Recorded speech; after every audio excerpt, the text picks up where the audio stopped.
Ever stare at your bank account balance, wondering, is this enough? Especially with Ally, where there are no minimums and those sweet interest rates are tempting. But before you go full YOLO and dump your entire paycheck in, let's unpack the real question: how much should you really keep in your Ally account? Now, this isn't a one-size-fits-all answer.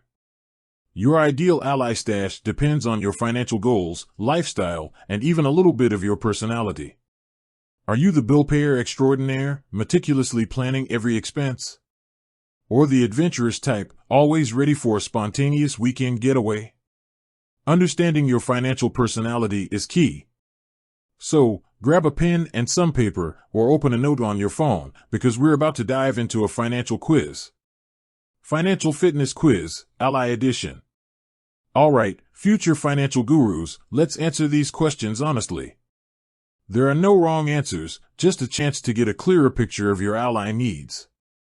Emergency buffer: imagine the worst: car trouble, a leaky roof, surprise medical bill. How comfortable would you feel tackling a $1,000 expense without breaking a sweat?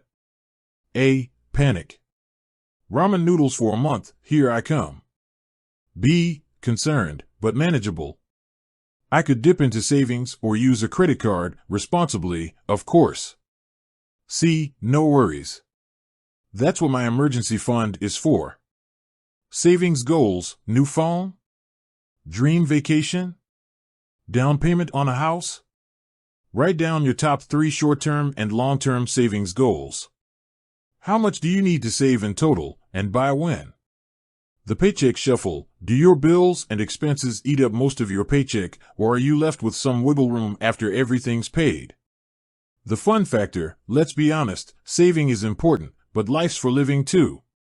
Do you budget for some fun money each month, or do you find yourself constantly dipping into savings for that impulse purchase?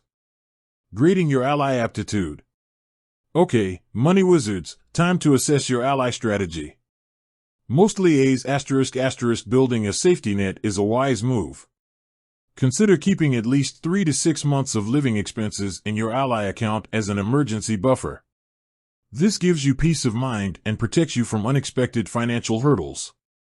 Mostly B's ***. You're on the right track. Having some savings for emergencies and specific goals is a great start.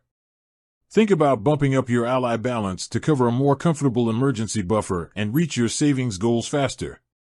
Mostly C's ***. Financial rockstar. You understand the importance of saving and budgeting. Now, consider using Ally's Buckets feature to further organize your savings goals and track your progress. Bonus round: the Ally Advantage. Remember, Ally offers some perks that make it an attractive savings account option. There are no minimum balance requirements, so you can start small and build your savings gradually. Plus, they boast competitive interest rates, meaning your money actually grows while it sits there. The takeaway: it's all about you. The ideal amount for your Ally account depends on your unique financial situation. Use the quiz and bonus info to build an Ally strategy that works for you. Remember, Ally is a great tool to save for emergencies, reach your goals, and earn some interest on your hard-earned cash. With that said, thanks for watching, and until next time.